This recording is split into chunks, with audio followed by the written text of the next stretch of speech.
Στη τρίτη θέση με το νούμερο 62, Ιωάννου Σταύρος.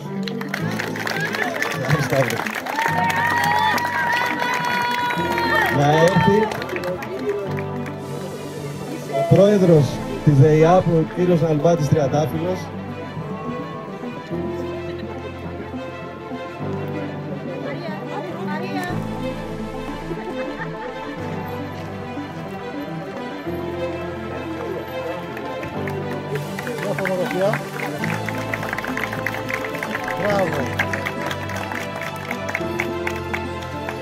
Στη δεύτερη θέση με το νούμερο 46, Ζωντανός Αναστάσης. Μπράβο!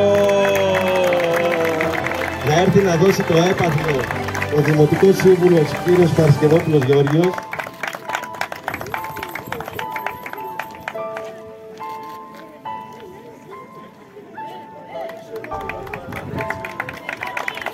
Σε μένα κοιτάμε εδώ, σε μένα. Σε μένα αγόρι, μπράβο. Κάτω όρθια. Αυτό. Ευχαριστώ.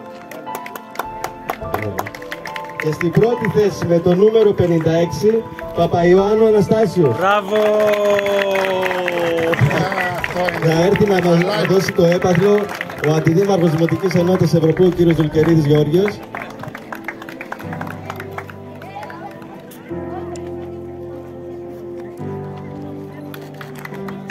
Μια φωτογραφία, καθίστε λίγο.